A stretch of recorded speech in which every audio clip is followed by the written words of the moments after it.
Maybe she doesn't realize that she did something horrible. She doesn't seem to show that much remorse. They're afraid if she went to an institute for the criminally insane, psychiatric treatment would help, and then she could be out there again. And who knows when she will do something similar. She's not going to walk free. Nobody out there or nobody on the jury has to worry about that.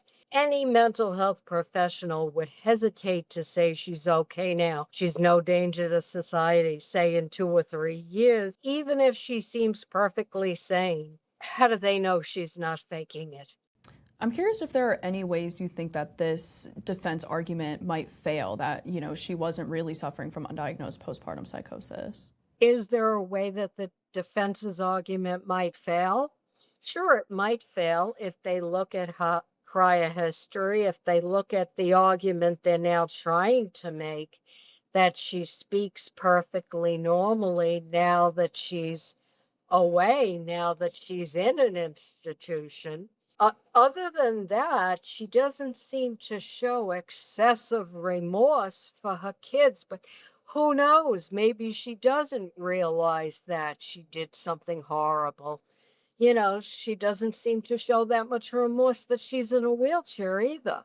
She's never really, as it's been reported, spoken to anybody about how she feels about that day. If she could go back, sometimes you always see a defendant crying, if I could go back, if I could switch places, I would, if I could go back and change it. Here it's her own kids in her own body, and she hasn't done that. So yeah, I think they could say that they've certainly gotten people to say that she's sane. They're afraid if she went to an institute for the criminally insane, psychiatric treatment would help, and then she could be out there again. And who knows when she will do something similar. And if she's found not guilty through this insanity defense, she would be committed to a state mental health facility, correct? Oh, sure.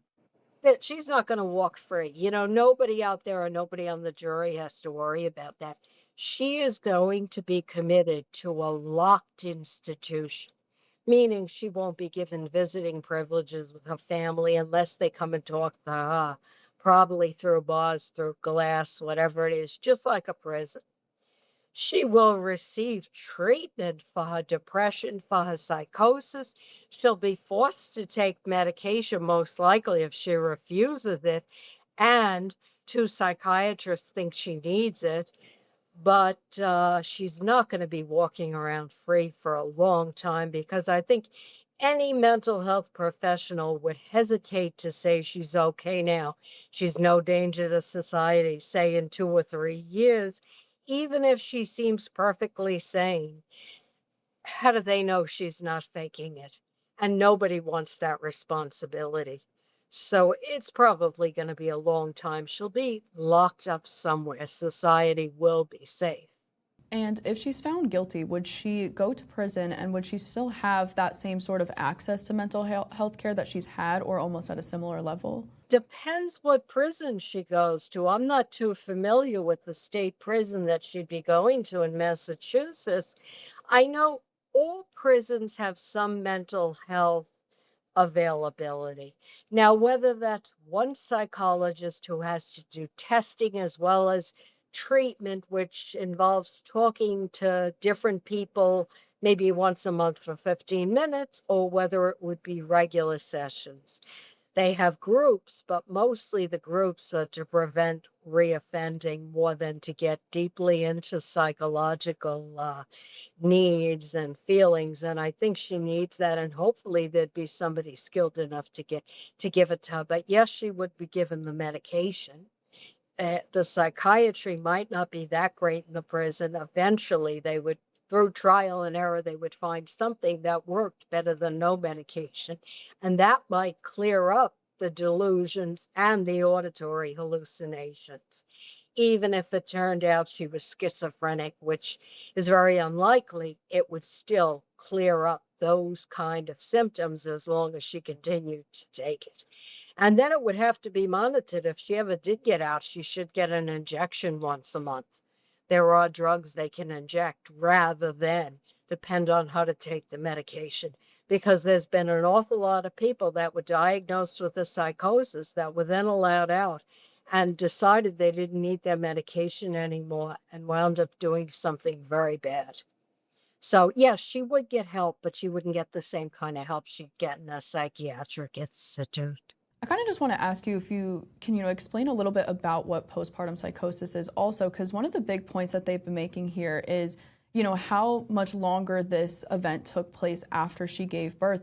She was about 8 months postpartum at the time of the killings, but there's also been cases of postpartum psychosis, having a later onset. Could you just tell me a little bit about it and the symptoms of it? It can come on later, or maybe she was taking some medication then and was, without doctor's orders, weaning herself off it, which can then lead to worse symptoms than when she got on it because they said she wasn't taking a lot of what she was prescribed. And they had tried to work with the dosage.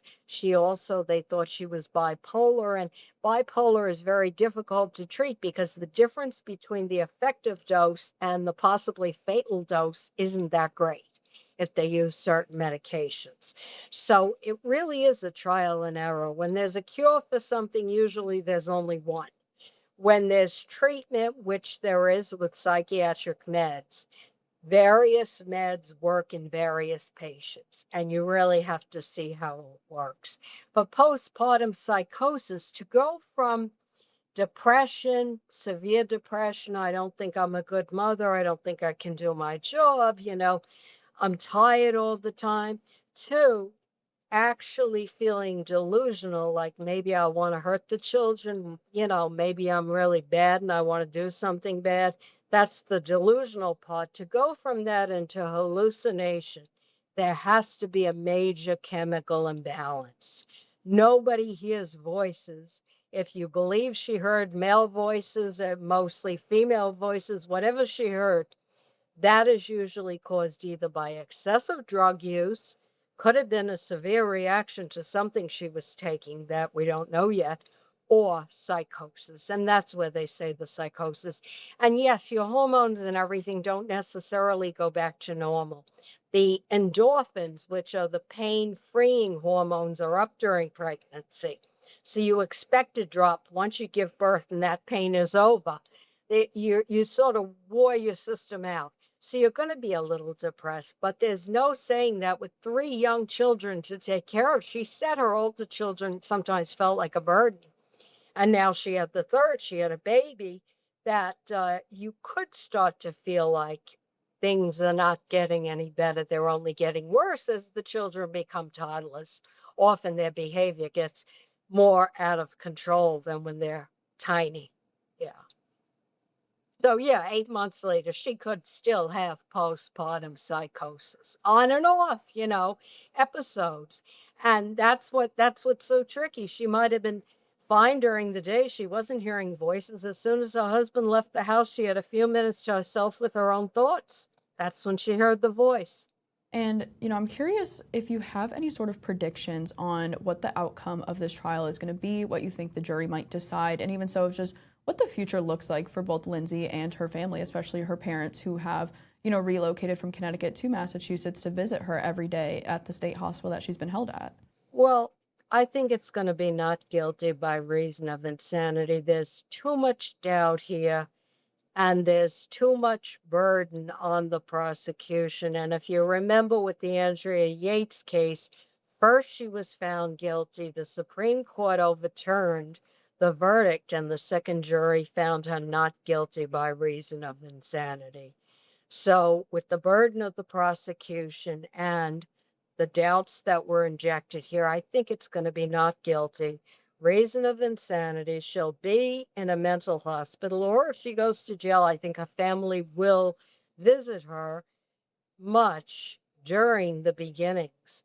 But then later, a lot of families taper off and it becomes once a week. They move closer. She's got a lot of family support, a lot of friends support. That's true. So I don't know how the nieces and nephews thinking maybe, well, it could have been me or something. You don't know how other family members are going to react later on, say 10 years down the line. But for now, I think the families will be supportive, whatever the outcome. at least at the beginning. Do you think it could change more towards the end in certain ways? I think it changes just by wearing yourself down, having to go there with no end in sight. Eventually, you get on, you move on to other kinds of activities. You try to get on with your life. You know, you do what you can. If she comes up for a hearing as to whether she should be released, certainly I think they'll be there speaking in her favor. But as life goes on, they get older. This might have taken a toll on their health also, and they might not be able to be as active in visiting. So yeah, that's going to be some of what happens, and also they're going to experience a lot of discrimination. I mean, maybe that's part of the reason why they move, but moving, let's face it, this is national, it's international. Everybody knows who they are, and there will always be those neighbors and other people around them, people if they're working, that will react very badly to them, or will be too polite and patronizing in a sense, which can be just as bad. You know, they're never gonna be anybody but the grandparents of the children that were killed by their daughter.